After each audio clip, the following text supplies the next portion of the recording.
Hi everyone, I'm Nicolai Tangen, the CEO of the Norwegian Sovereign Wealth Fund, and today I'm really happy to welcome Peter Burling. Peter Burling is, he's a legend in sailing and won 3 America's Cup victories, including one recently.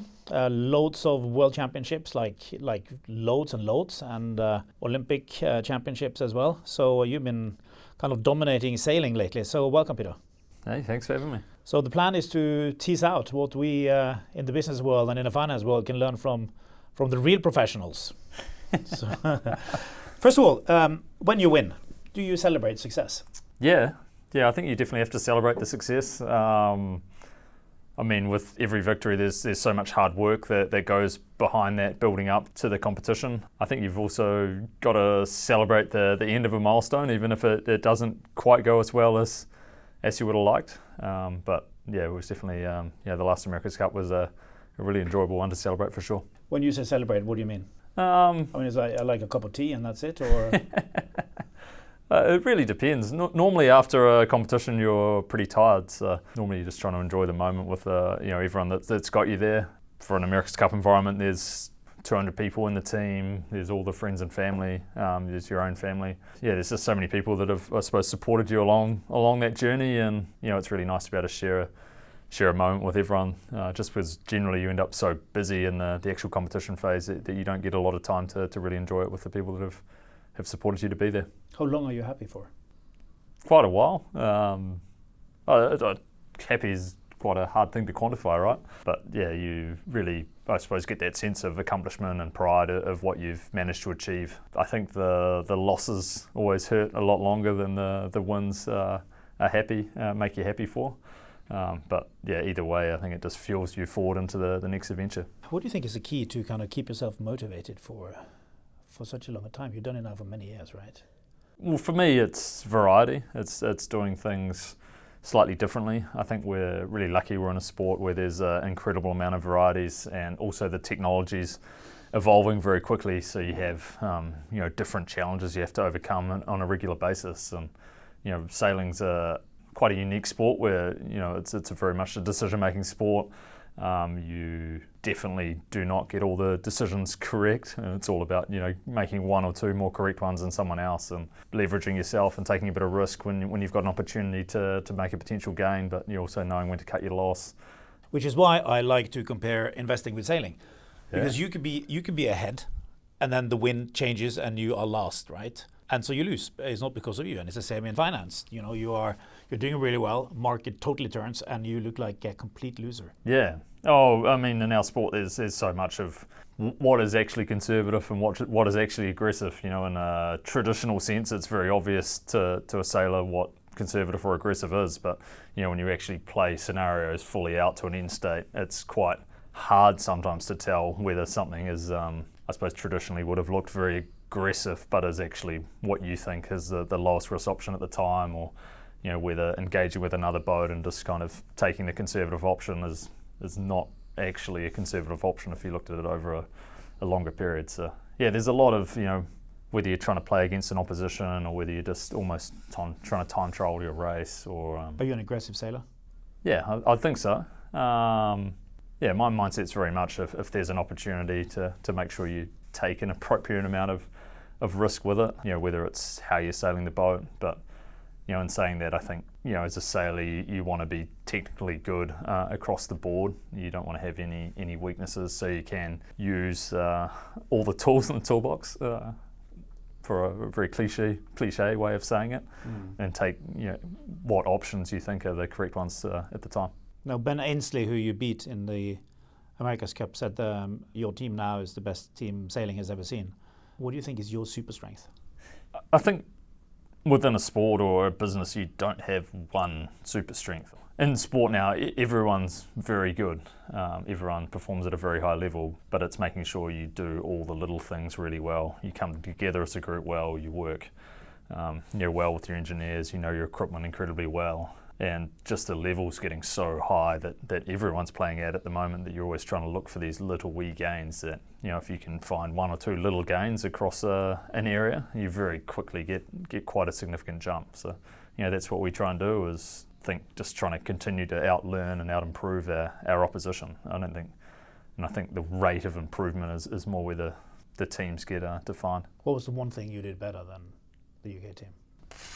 Or was it just lots of things? I think it's incredibly hard to tell, and I say that because we don't really know the ins and outs of their program. But it was a pretty big beat. Very well. Yeah, we felt like we were really confident with our piece of equipment, and how we sailed that and how we dealt with the decision-making process around the boat. The America's Cup boats have become very interesting because you have a huge blind spot now, so you're kind of really relying on the people on the other side of the yacht to help you make some of the decisions and to utilise their view at the time to keep you in the correct part on the race course. And I think we did a really good job of that on our boat, is making sure we're always making good decisions around the race course and distributed the load really well around the boat. It's become very technical, the sailing now. Tell us about some of the kind of technicalities of it, some data. The boats are getting incredibly technical. On the composite side, they'd be the most strained kind of composites out there in the world because we're pushing the boundaries very high. We have an incredible amount of monitoring on those, so we can push right up against the limit, and also that monitoring while you're sailing, and then also the monitoring when you get back to shore to see if there's been any start of degradation on the components. You can pretty much go back in the data and look at whatever camera angle of whatever incident and hear exactly what was said on the comms. So it makes for this really kind of open, transparent conversations because all the data's there, all the comms, all the audio's there, so you can really get to the bottom of whatever's going on pretty quickly. What's kind of the coolest information stream you have when you're at drive? Well, I think your human interface is really interesting and has evolved a really long way. The way you interact with the boat, whether it's through the steering wheel or the control surfaces you use, and then how that data gets projected back to you through the screens is a massive loop that continues to evolve very, very quickly. But also the way that now you can interface back with the shore.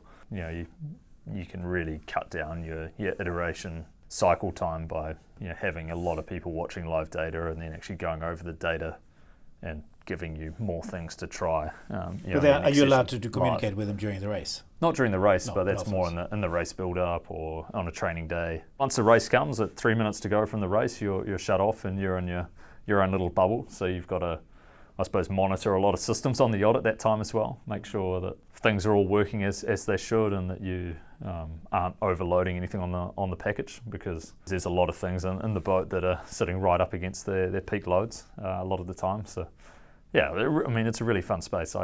Before I got fully into sailing, got halfway through an engineering degree in Auckland, and I really love that technology innovation side. Do you like that more than the sailing? Do you like the tech more than the sailing? I wouldn't say more, but I think trying to get the most out of a bit of equipment and being able to evolve and adapt that bit of equipment as you go is something I really enjoy. Do you think the technology background has helped you? In the America's Cup and in sailing, I think in general, for sure, it has a really big benefit. In the America's Cup, it's very much being able to have a lot better conversation with the engineers and the designers, albeit they're at a much higher level than I ever would be in a specific field. Just being able to understand enough, I suppose, base principle around why something's doing what it should be doing, or how the global structures kind of and the big picture items are coming together. I think it's really beneficial. But also when you're trying to hedge one side or another of a problem, just having a little more base understanding of what is actually going on within that situation is I think really, really positive. Do you train in simulators? Yeah, the simulator's become a huge tool in the world of sailing, like it has in the world of motorsport. Not only for, I suppose, designing the boat, choosing kind of what compromises you want to make on the equipment, because there's always positives and negatives to any decision. There's times where you can take a gain on both sides of the coin, but there's a lot of times where you're trying to figure out where you're trying to position your package relative to where you're guessing your opposition might be, or where you're guessing the forecast might be, which has become incredibly hard of late with the, I suppose, forecasts becoming so far off what they traditionally would have been if you looked at a 5-year average. But yeah, the simulation's just become a massive tool, both in the design space, being able to make sure you're picking a good concept, also getting all your muscle memory around how you're using user input devices, and then when it comes to the racing side as well, being able to get enough cadence. And how much time do you spend in that simulator? It varies massively on how much load we're doing on the water at the same time, but we try and make the simulator as close to reality as possible, because it's, I suppose, really good for the practice racing side, but then also it means that you can design a faster boat because your simulator is actually as close to reality as you can get it. How do you prepare mentally before a race? Have you got a particular way of doing it? Do you do the same thing every time? No, I probably relatively low on my superstition factor. If you looked at a traditional athlete, one thing I really like to do is make sure I come into a big event knowing that I've done all the preparation to the highest level I could. Yeah. Knowing that you've done hard work and you've really maximised the time before the competition to make sure you in the space you need to be, but also all your equipment, and you're really comfortable with a lot of the decision-making processes, how things are going to unfold. Yeah, it's an interesting conversation when you talk to people about whether when it comes to a competition they've been eagerly awaiting that competition for a few days, or whether they feel like they're just ready for the competition when the competition arrives. I'd say I'm more on the side of feeling like I'm ready for a competition on the first day of the competition. Normally try and continue to be trying to progress right up to that and right through the competitions. Yeah, we've also done a lot of work with a few psychologists, just trying to make sure you mentally get in the right headspace. And I think it's one thing in sport that has come a long way in the last 20 years, is making sure and allowing people to be a lot more consistent with their players, making sure you kind of have tools within your own quiver to make sure you're ready to go out there and compete. Moving on to team dynamics. So you have a partner, Blair. You've been sailing together for a long time, right? Yeah. How long? 2009. So yeah, it's a wee while ago now, 15 years or something. Yeah. We started our relationship in the 49er, and then have sailed together on Sail GP and also the America's Cup. So yeah, we go a long way. And you were in the 49er, you were like consistently world champion over a long period of time. Yep, we won 3 Olympic medals together. Two ended up being silver. So the first one felt like we were on this massive learning curve. Never really got to the Australians that ended up beating us. So we were really happy with that silver, and then went back the next time round and didn't lose for the 4-year cycle. Can't remember how many events, but quite a few on the trot, and one with a huge margin at the Olympics, and then in Rio, and then obviously Tokyo. How big was the margin? I think it was a record. I can't fully remember. Well, that's exactly right. That's exactly right. It was a record. It was comfortable. Yeah. What's the secret behind a successful collaboration over such a long time? I think playing to your strengths a little bit. Me and Blair would be quite different people, but in saying that, we've got a lot of similar passions. We both love the outdoors. We're both really competitive, and we both often share the same goal. So, just that understanding of you know that you're never going to make all the decisions right, but you're both trying to head to the same place, and it's not always full happy families. You've got to be able to have good discussions, and some people might see it as like minor conflict, but you've got to be able to have those healthy conversations in terms of how do you actually shift from where you are now to a better place. And that's something that I think really keeps things fresh and pushes you forward. Now, what does a disagreement look like between the two of you? It's relatively passive, but it's more around discussion as to coming up with theories as to why something should work or not. Do you lose your temper?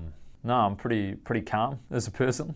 I think in our sport, if you lose your temper too easily, you can really throw away a lot of points, or throw away opportunities to close out events. The margins are so small now that you just can't really allow that to happen. And what's the key to staying calm? I don't know. I think I've grown up in New Zealand where everything's relatively relaxed. Do you think anger has a place in management at all? I think you've got to show frustration at times. You've definitely got to make sure you let people know when where the boundaries are. But you've also got to create an environment where people aren't afraid to be innovative, to try things, to develop, to take risk. So I think with everything, there's always a real balance. You want people to not be afraid to take risks. You want people to put their hand up when they make mistakes, and you want to really create that environment where people are really enjoying what they do, because if you're enjoying what you do, it's so much easier to put in that extra bit of effort that you need to perform at the highest level. So I think, environment's such a big part of what we do, and, trying to give people the freedom to learn and grow and improve and see a progression in themselves. It's something that's incredibly important, but, then obviously trying to push it in a really healthy direction for the team's really important as well. So, yeah, I think that part of, how the feedback loop works is really important, how the debriefing works. So how do you debrief? I think we're really lucky that we have these moments where you get to compete and you get, to put your cards on the table and see how things have performed and then go back and learn from that. So we generally would debrief, we'd make sure we get feedback from the entire group. Do you have a whole debrief straight away and then a bigger one, or how do you do it? Yeah, we'd have a debrief after every day and then a debrief either whether it's periodically or after events, depending on how long it's been. When you're trying to make some good decisions about where you should go forward, having a little look back is always an incredibly healthy thing to do at that stage, and not be afraid to make change. It's also making sure you debrief the wins just as much as the losses. I think you can always learn a lot by what things have worked really well in a win, but even in a win there's also a lot of things that you still want to improve and get better on. So most people, I don't think, are consistent enough on their review processes and their feedback loops as to how people can improve and get better. Because it strikes me that these feedback sessions in sport are much more honest and transparent than they are in business and in many other places in society. Yeah, I think in sport you have a lot less avenue to hide. So if you're not completely honest and transparent, people can tell that straight away. But also everyone's there trying to push for the same outcome. So that's what I was trying to talk about before with the environment. You want to create an environment where people are, honest about, whether they think something's worked or not, or and aren't afraid to put their hand up and say something if they think it's not. The amount of time you can waste going around in circles where someone's made a small mistake there and you haven't quite figured that out and they haven't put their hand up. The inefficiencies that can flow on from something like that are massive, and time is always the enemy. In sport, you've got a hard deadline of a competition normally that you're building up against. So, that time's the only thing you can't slow down. It kind of keeps marching. So, how much efficiency you can gain through the debriefing process and people being honest, but also willing to, I suppose, push the boundaries enough and put their head out at times to take something on. I definitely feel like one of my main roles within the America's Cup is really managing a bit of that risk profile and kind of understanding a lot of the big global decisions and how likely that is to result in us not being able to do a race or not being able to do a training session, or what compromises we're going to have to make to keep a bit of equipment in one piece. A lot of it's efficiency related as well. So this focus on process rather than results. Have you always been process oriented? Yeah, I think I've always been very process orientated, but one thing I would say is you need enough flexibility within a framework to be able to create innovation and to continue to improve also. If you get too process focused and you just go through and do, and that's you and off you go, then you end up quite stagnant and it doesn't progress. You need enough structure that people know where they should be, what tasks they should be doing, but you need enough space within that structure that they can grow and take risks and do different things, and then to rebuild that process on a regular enough basis that it's still relevant to what you're doing at the time. You go back to an efficiency thing, like the process you're doing at the time on an efficiency thing is so important. And even if you look at the amount of meetings you're having, how productive everyone in that meeting's being at the time they're in the meeting, whether people are sitting in a meeting to say 2 words and they've kind of wasted an hour of their day, or whether they're kind of fully engaged and it's a download of information to a wider group. There's so many points in a campaign, in a sporting environment, where you can gain a lot of time in your day, or you can lose a lot of time in your day, and not just for one person, for a wider group, which is, exactly the same in business. If you're having a meeting, you want people to feel like they can walk into the meeting, and if they're not engaged in that meeting, to be able to not feel obliged to be there and go out and do something else. Just the efficiencies you can derive from that, I suppose, flexibility within a process is so key. Tell me about the communication. So you sit on each side of the sail, right? So you can only see half the course. Yep. So you're pretty dependent on communicating with the other guy. Yeah, so in the America's Cup, I sat on the starboard helm as I suppose, skipper of our boat, and then I had another helmsman on the port side, Nathan Outteridge, who sat on the other side, and then we had two trimmers essentially sitting in front of both me and Nathan. So Blair sat on the port side and guy Andy sat on the starboard side. But yeah, at certain times you can't see very much that way, or you're concentrating very hard on keeping the boat going fast. So what's the key? What's the key to good communication? Well, on the yacht we all talk through a headset, so it's very loud. So you have your earmuffs on and you have your microphone right in front of your face. For us, we try and talk it like we're talking here, normal volume, and you can say things so much quicker if you're talking at a normal volume rather than having to yell. But yeah, being very careful of, I suppose, your phrasing in our communication loop's really important, making sure you have ways of getting information across very quickly so you don't clog up the comms loop, because essentially only one person can talk at a time on that comms loop, and knowing kind of who should be feeding in what information at what time, so you're expecting to hear something from a certain voice is very key as well. And you told me before that, even if you are 500 meters ahead or 500 meters behind, you cannot discern the difference in your voice and your level. Yeah, you shouldn't be able to really tell. Normally we'd have a few checks and balances within that if say there's a lot of action going on, or it's a kind of very busy thing, or there's kind of some indecision around what exactly we should be doing at a certain time, and things are getting a little bit heightened, like having a good way of bringing things back down to the level they should be. Generally for us, heightened to not, to a bit quiet is a very small band compared to what most people would operate within. But you get to know people well enough and you compete with them enough that you know that whether they're working in a good window, or they're feeling a bit of tension in a scenario. Or, that's the joy of sport. You get to go out and compete against the best people in the world, and see how good you really are. And you've got absolutely nowhere to hide, because everything's on the broadcast. There's so many camera angles. There's so much data out there that you've got to really go out there and put your best foot forward and be judged from that. You mentioned there were 200 people on your team. What's the key to be a good manager of 200 people? Well, personally, I quite like a relatively... So I'm sorry, just to get it straight. So you're on board the boat, you are how many? On board the boat, we're 8. Yeah.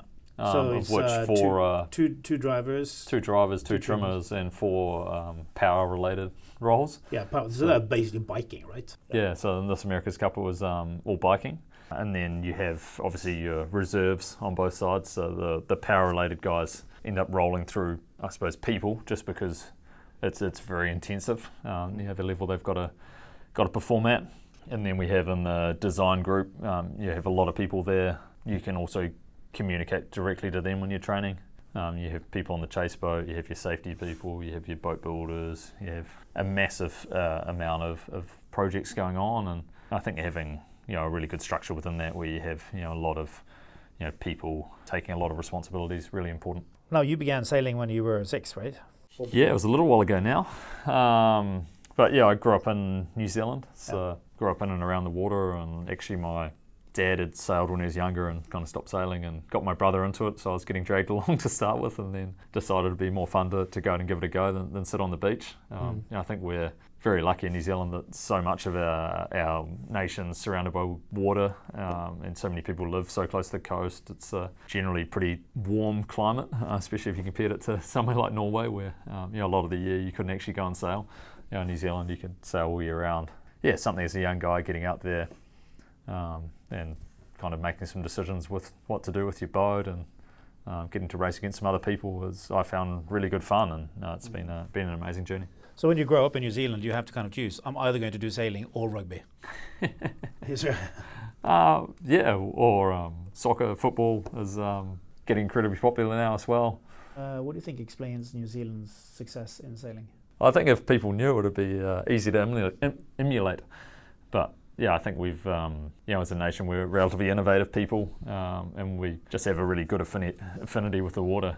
Most people have, so many fond memories of the water when they grow up, and just love being in and around the water, that, I think that's just led through to a really high level of sailing in our country. And for as long as I can remember, it's just always been that way. I think success breeds success in a lot of ways as well. We've got an amazing pool of people to be able to ask questions to, get advice from, Do you compare notes with the rugby team?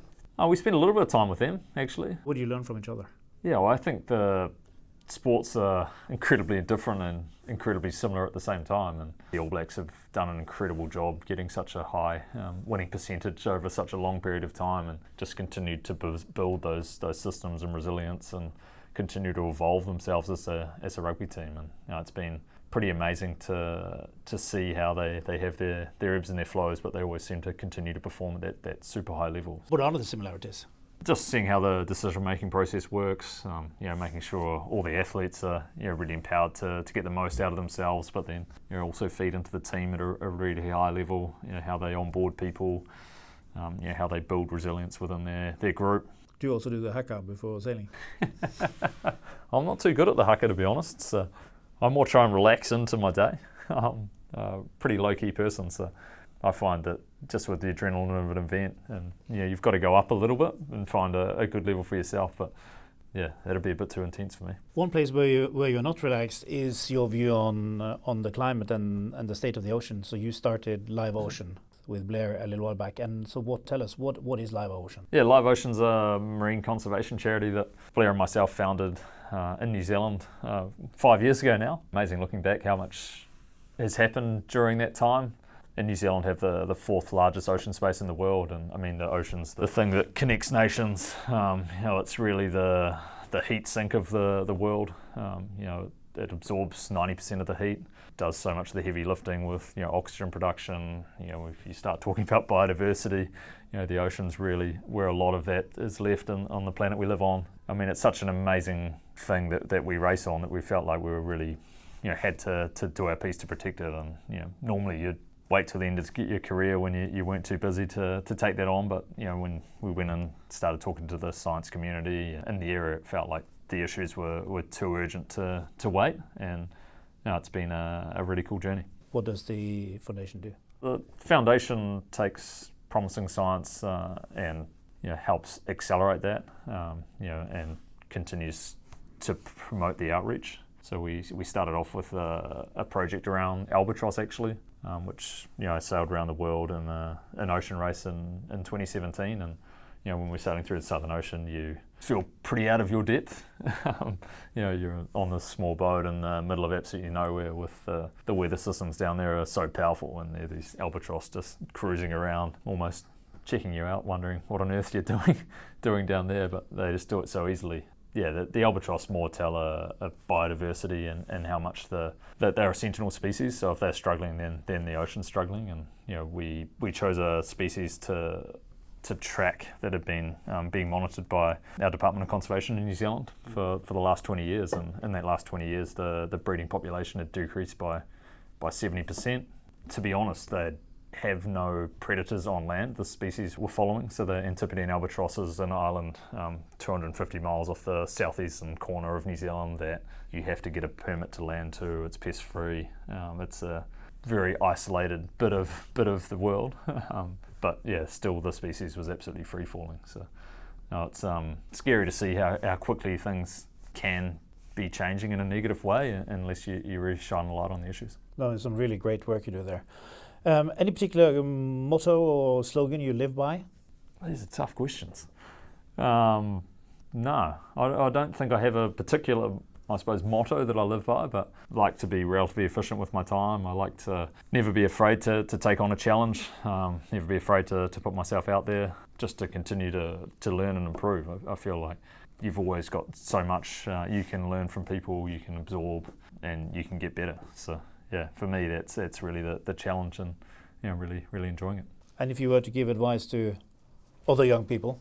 My favourite bit of advice is to make sure people really enjoy what they do. I feel like life isn't massively long, and you've got to really be passionate about what you're doing and enjoy it, especially if you're really trying to get ahead and excel in that field, because everything's hard work to a certain extent, and if you really enjoy what you do, it's so much easier to put in those extra hours, or that extra little project or bits and pieces to really get ahead and push that area forward. Well, Peter, life may not be long, but you have achieved more things so far than most people do during 10 lifetimes, and it's very clear that you're enjoying it. So big thanks for being here. Oh, awesome. Thanks for having me. Thanks.